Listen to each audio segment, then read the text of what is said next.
I've made a big mistake and I need your help. I've got the tools, so get on over here. Let's get this thing fixed.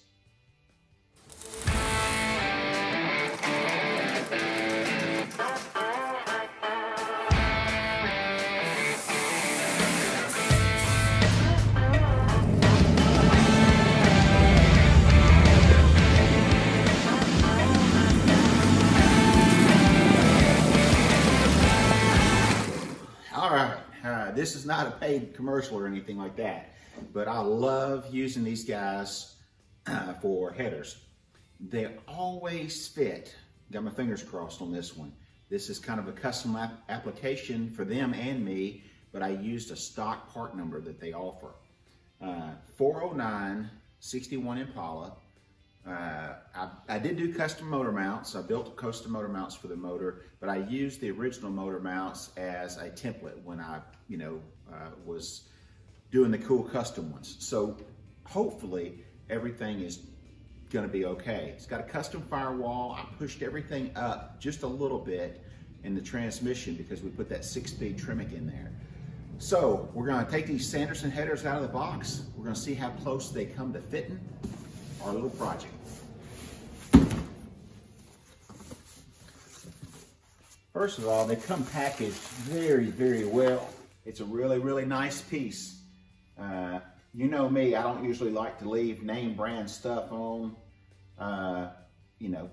stickers or medallions and stuff like that, but I'm proud to have the Sanderson being part of the Impala. We're gonna leave their little logo on here for a couple of reasons. Proud of them for one, and you had to pay the price, and two, they're spot welded on and then coated. So they know how to beat the system on that. But these headers install pretty neat.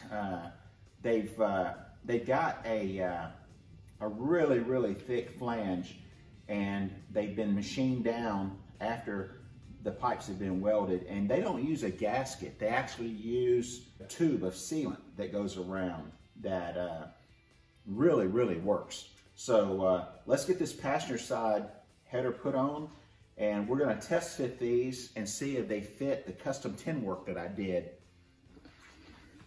So before I got on YouTube and started doing these videos all the time, I did the firewall on this car and all the custom tin work that you'll see under the hood that'll end up being painted flat like the firewall. The motor is a flat copper, and the firewall is a flat ivory. That's the same color as the car on the outside. All the tin work under the hood will also be the flat. So far, this passenger side is fitting perfect. I've got plenty of room underneath it for a collector. I'm gonna snug up a couple of bolts. It is a little tight on this bolt right here, the adjustment for the upper A-arm. I really don't think that I would be able to get a nut on there if I had to. I mean, there's a nut already on there, of course, and it's not going to come off. It'll come off before the car's finished. I'll need to paint these nuts and stuff. Probably replace them with something a little bit more detailed. But that's the only problem I see so far. Let me get the passenger side on, and then we'll test fit this tin work.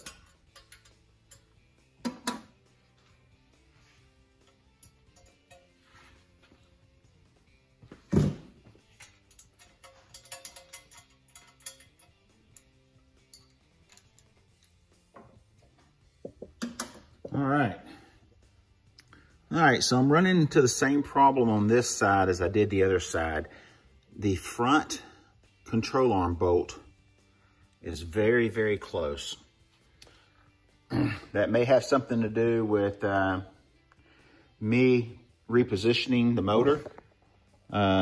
So that's just a quick tip. This is all custom and nothing works out of a box, but I want these headers to work out of the box because they're coated, they're ready to go. I don't want to have to redo any of the tubes, and that's why I bought them from them instead of building them. So let me get this tin work and install it and see how it fits. Hopefully it'll fit good. As you can see, the reason that it's not painted yet is because the uncertainty of the panels fitting with the headers. Whether I bought them or built them, I knew it wasn't going to be perfect.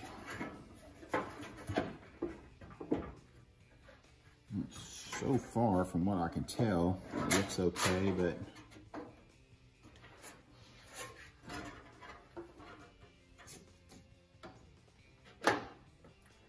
put some clips there to hold it. Okay, that's about 1 inch away, and that's going to be plenty of clearance right there to keep paint from blistering. Probably a little bit more than 1 inch. And if we had to, we could put, it's under the roll that hides the steering that's coming out. So if I had to, I could put, build some type of little cool heat shield coming off of one of the header bolts. So now let's see if the other side fits.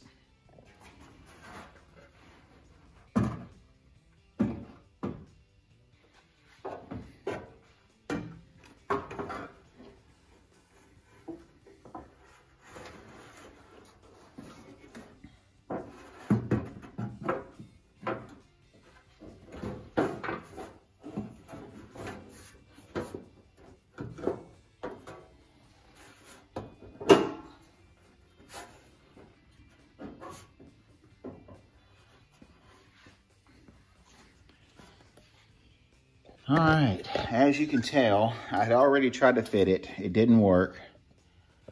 So I put some tape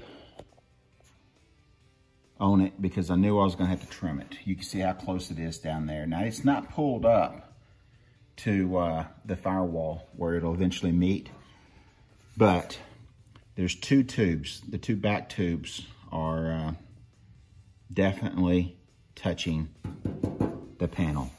So that's why we're doing this, and that's why these aren't painted, is they needed to be test fitted. So I've already tried to outline them with a little piece of black crayon. I don't know if you can see that. And I put it back on, and we're gonna see if that marks that I made are gonna clear this or not. All right, with everything marked, and I've test fitted it a couple of times, it's time to take this off, take it over to the workbench, and cut out the part that's touching.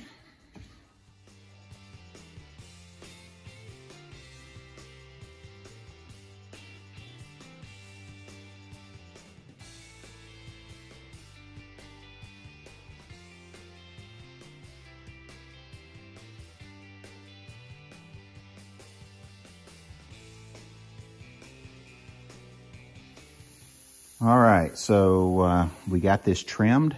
Hopefully this fits. The reason that I jumped ahead and did these panels before I got the motor back is because the engine was out being built for a long time, and I wanted to get ahead of the game. So I used a plastic poly mock-up block that I've got. It happened to be a small block Chevy. So small block Chevys and 409s are quite a bit of difference, but I gave it that difference, but I still missed it by this section right here when it came to the header fitment. Anyway, we got this trimmed, and some people might say, why didn't I make this section bigger and come down through here like that? Well, straight lines are boring. This gives it a custom look because this now goes around those 2 header pipes, and it'll just look cool and more detail. Let's go see if it fits. Well, it fits perfect. I don't know if you can look down in there and see, but the little bit of tail that I left on that cover covers up the void so you don't really see the ground. And this is just part of the detail work that goes into all this. You'll see when the car's finished. But there's a quick shot of the motor. Of course, the valve covers are just sitting on there. There'll be a lot of stuff done if I don't build custom valve covers. I've still got a front runner that's on the way for it that'll need to be painted or detailed. But you've seen in some of the other videos of painting the motor and transmission and the firewall. So catch up if you haven't caught up. If you like these big Impalas, this is sure going to be a cool build. Got a video going right now of wiring and detail work to the dash that's not edited up enough yet, and I'm still adding to it. So just stick around and see what's next for the big old Impala. Guys, thanks for hanging out at the shop with me today. I sure needed the help.